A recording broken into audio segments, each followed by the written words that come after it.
சிந்துவும் சிவாவும் என்ன பண்ணுறாங்க, ஹோட்டல் ரூமுக்கு போகிறாங்க. அங்கே வந்து சிவா என்ன பண்ணுறாரு, ஃப்ரெஷ்அப் ஆகிடு சிந்து அப்படி சொல்லிட்டு சொல்கிறாரு. அதன்படி வந்து சிந்துவும் ஃப்ரெஷ்அப் ஆகிடுறாங்க.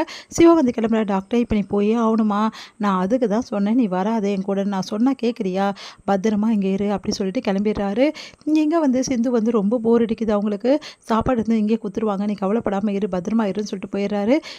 சரி என்னடா இது, டாக்டர் இல்லாமல் ரொம்ப கஷ்டமாக இருக்கே, இப்போ என்ன பண்ணுறது அப்படின்னு சொல்லிட்டு ரொம்ப போர் அடிக்குது அவங்களுக்கு, ரொம்ப டென்ஷனாக இருக்காங்க. அடுத்து வந்து இங்கே சிவா வந்து வேலையெல்லாம் முடிச்சுட்டு கிளம்புறாரு. கிளம்பும்போது கரெக்டாக வராரு. வரும்போது என்ன ஆகுதுன்னா, சிந்து வந்து அப்படியே வந்து ஒன்றும் புரியாமல் இருக்காங்க. யார் கதவு தட்டுறதுன்னு தெரியாமல் ரொம்ப பயந்து போயிடுறாங்க. உடனே வந்து பொறுமையாக வராரு. சிவா வந்து இன்னொரு சாவி வச்சுட்டு திறந்து வராரு. அப்போ வந்து சிந்து வந்து அப்படியே இருக்காங்க, ரொம்ப பயந்துடுறாங்க. பயந்துட்டே சிந்து ஒன்று, டாக்டர் தனியாக விட்டுட்டு போயிட்டே டாக்டர் அப்படின்னு. சரி சரி கவலைப்படாத, இப்போ நம்ம இப்போ வெளியே போகலான்னு சொல்லிட்டு வெளியே எல்லா இடமும் போயிட்டு சுற்றி காட்டுறாரு.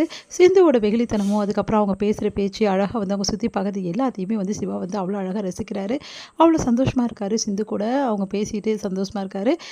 இங்கே வந்து என்ன பண்ணுறாங்க, ஸ்னேகா வந்து ஆளுங்களெல்லாம் அடியாளுங்களாம் வந்து செட் பண்ணி என்ன பண்ணுறாங்க, சிந்துவை ஃபாலோ பண்ண சொல்கிறாங்க. அதே மாதிரி சிந்து வந்து தனியாக இருக்கும்போது தூக்கிடுங்க அப்படின்னு சொல்கிறாங்க. அதனால் நிறைய பேர் வந்து சிந்துவையும் சிவாவையும் ஃபாலோ பண்ணுறாங்க.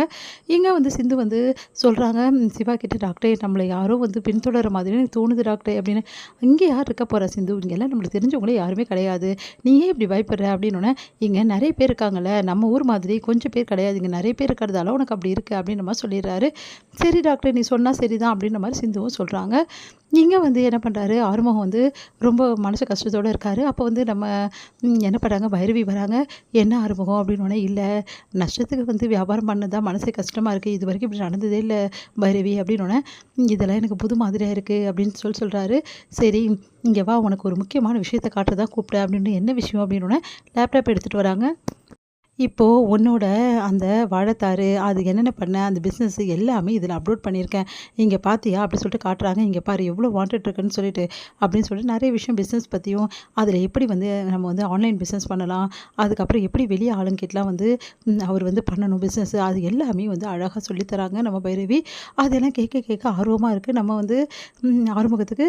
பைரவி இவ்வளோ விஷயம் இருக்கா, நான் இங்கே தான் எல்லாமே பண்ணேன், என்ன இவ்வளோ விலை போகுது, அப்போ இவ்வளோ விலைக்கு விற்க முடியுமா, ஆமாம் நீ கொஞ்சமாக விற்றுட்டு இந்த மாதிரி பண்ணிகிட்ருக்க, இந்த மாதிரிலாம் விற்றீன்னா உன்னை எப்படி வந்து வியாபாரம் நல்லா நடக்கும், பார்த்தல எவ்வளோ டிமாண்ட் இருக்குன்னு சொல்லிட்டு உன்னோட வாழைத்தாருக்கு. ஆனால் நீ அநியாயத்து கொடுத்துருக்க, அவங்க எவ்வளோ லாபம் உனக்கு சம்பாதிப்பாங்க தெரியுமா அப்படின்னு. எனக்கு தெரியாது பைரவி, நான் முன்னாடி இதெல்லாம் கற்றுன்னு வந்துருக்கணும், நான் கற்றுக்காமல் இருந்துட்டேன், அதுக்கு தான் படிக்கணுன்றது. சரி ஏன் ஆறுமுகம் நீ படிக்கலை, படிக்கணும்னு தான் நினச்சேன், என் முன்கோபம் தான் காரணம், அப்படியே படிக்க முடியாமல் போயிடுச்சு அப்படின்னு. சரி சரி நீங்கள் கவலைப்படாத, நான் உனக்கு சொல்லித்தரேன் என்னென்ன பண்ணணும், எப்படிலாம் பிஸ்னஸ் பண்ணணும் அப்படி சொல்லித்தரேன்னு சொல்லிட்டு எல்லாத்தையும் சொல்லித்தராங்க.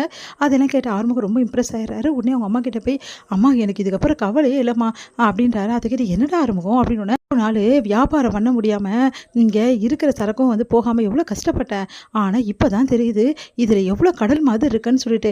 வெளியாளுங்கிட்ட விற்றா நம்மளுக்கு நல்ல லாபம் கிடைக்குதுமா, எவ்வளோ காசு கொடுத்து வாங்குறாங்க தெரியுமா, அநியாயத்துக்கு நம்ம கொடுக்குறோமா அப்படின்னு.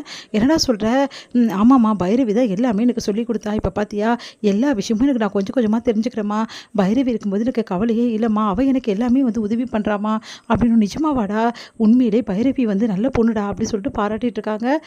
இங்கே வந்து என்ன பண்ணுறாங்க, ஆறுமுகம் வந்து எல்லாமே வந்து ஆன்லைனில் வந்து விற்பனை பண்ணிவிட்டு சொல்கிறாரு, பைரவி நீ சொன்ன மாதிரியே நான் அனுப்பிச்சிட்டேன் அவங்களுக்கு, இப்போ பார்த்தியா இதுக்கு நம்ம இவ்வளோ லாபம் கிடச்சிருக்கு அப்படின்னு. உண்மையாவா அப்படின்னு சொல்லிட்டு இருக்காங்க. இது எல்லாம் கேட்கும்போது செம்ம கடுப்பாகுது வந்து மகாக்கு. நம்ம ஒரு கணக்கு போட்டால் இங்கே ஒரு கணக்கு நடக்குது அப்படி சொல்லிட்டு செம்மையாக டென்ஷன் ஆகிடுறாங்க பார்த்து.